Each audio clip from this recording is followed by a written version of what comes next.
Hey, what's up, everybody? This is your host, Mike Molyneux of Mike on the Mic, Boston Sports Talk, with some post-game analysis, even though the game was last night. Post-game reaction to what I saw last night between the Boston Celtics and the Miami Heat. First and foremost, I got to give credit where credit is due. Rajon Rondo had an amazing performance. I never thought I'd see the day where Rondo would score over 40 points. The 10 assists is usual, 8 rebounds usual, 3 steals usual. But to see Rajon Rondo score 40 points was absolutely amazing. He just had an amazing game all around. He was really locked into a zone, especially first half.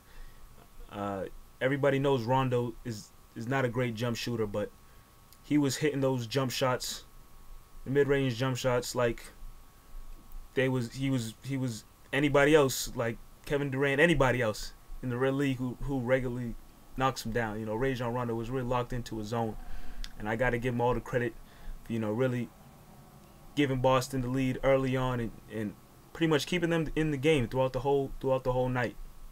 I got to give all the credit and thanks to Rajon Rondo for putting the Celtics in the position where they were at throughout Game 2. But with that being said, there's so much things I could talk about after that watching that game that I'm probably going to forget to say it in this video right here. But the things on my mind, I got to get off my chest.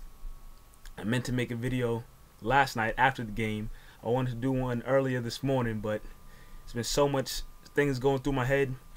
Watching ESPN and reading online and talking to a lot of my friends and other people about what happened last night. I got to get off my chest now.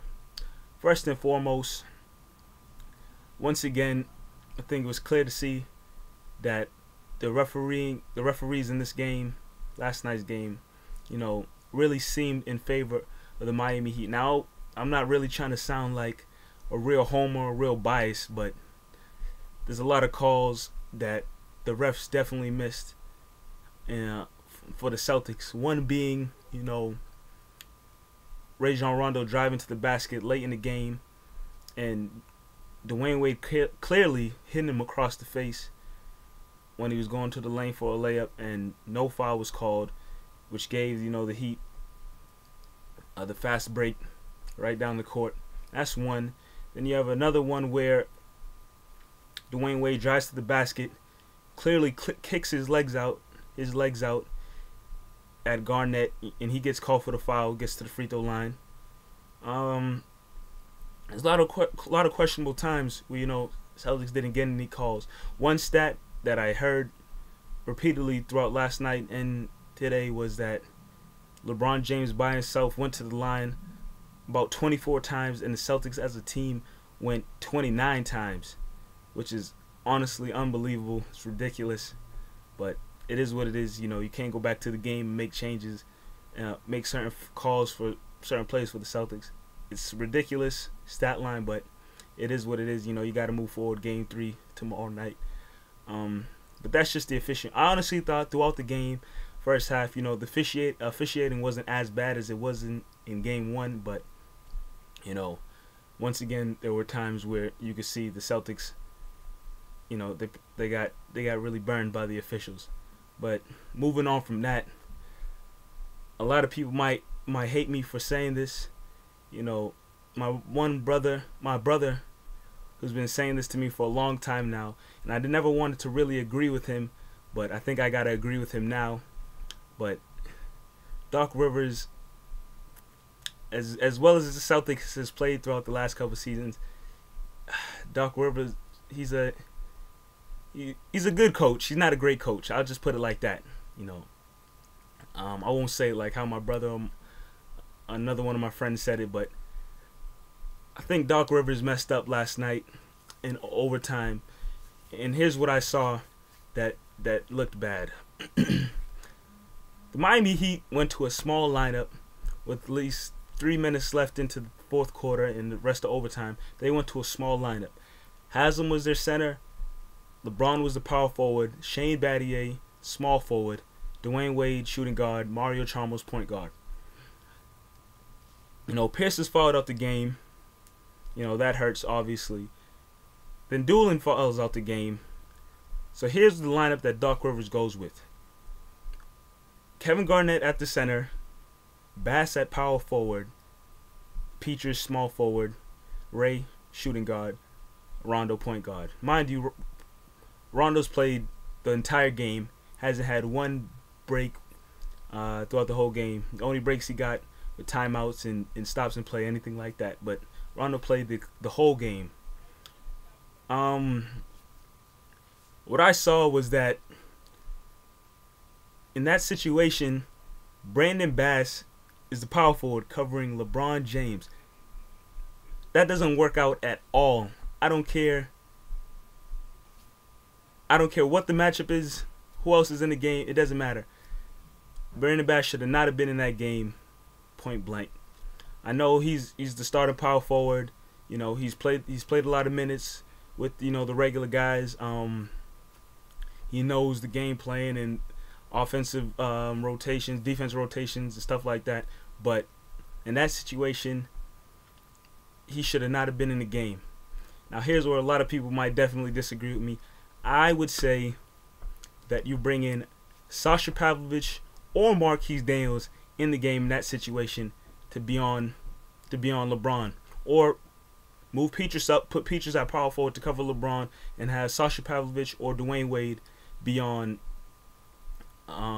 Sasha Pavlovich or Marquise Daniels be on Dwayne Wade, because it's a better matchup in my point of view. Bass, there's no way Bass is staying with LeBron James one-on-one. Now, there's a couple times you can see where Dwayne Wade comes down with the ball. LeBron James comes up to set the pick, which leaves Bass to switch on the pick, which leaves Bass one-on-one with Dwayne Wade. Dwayne Wade drives right by him, gets to the free throw line. Now, Dwayne Wade's doing that on him. LeBron James doing that it doesn't work. Am I saying that bringing Sasha Pavlovich or Marquise Daniels in the game will completely shut down or stop Dwayne Wade or LeBron James from getting to the basket or doing what they want offensively? I'm not saying that at all. But I guarantee for a fact they can probably do a little better job than a power forward in Brandon Bass. I was talking to one of my friends the other night, and I said, let's change up the situation. Say Celtics were facing Oklahoma City Thunder, and they had a similar small lineup like that where Kevin Durant is the power forward. You're telling me you're going to leave Bass on Kevin Durant? It's not going to work. Now, granted, I know Marquise Daniels, Sasha Pavlovich has not played a lot throughout the season. Personally, I would have wished that, especially with Ray Allen struggling, the last couple of games, and Avery Bradley, gone for the rest of the playoffs, I would have personally wished that Doc Rivers would have worked one of those two guys into the lineup. Avery Bradley's a guy who's playing over 30 minutes a game for the Celtics. He's out for the rest of the playoffs. Where did his minutes go? I would wish that Sasha Pavlovich or Marquise Daniels got some of his minutes, worked their way into the rotation. Because, these are not two rookies. Marquise Daniels has been with the team for a couple of years now, so I'm pretty sure he knows the system. Sasha Pavlovich, he's been with the Celtics as well a couple of years now. These guys have both played meaningful minutes on other teams. Sasha Pavlovich was with LeBron in Cleveland, so I'm pretty sure he knows how to play playoff basketball a little bit. I'm not saying, once again, I'm not saying that Marquise or Sasha would come off the bench in a James Harden or a Jason Terry type of role, but these guys, they're somewhat vets in the league, and I would think they can play defense, especially Sasha. Being a teammate of LeBron's in the past, he's probably played defense on him in practice and stuff like that. I would think it would work out a little bit, but I'm not the coach of the Boston Celtics, so I don't make the calls. I'm just a fan watching, sharing my point of view with you guys. So it is what it is. It's a tough, being down 2-0 is tough in any series with any team. Do I completely think that the Celtics are done? Last night was it?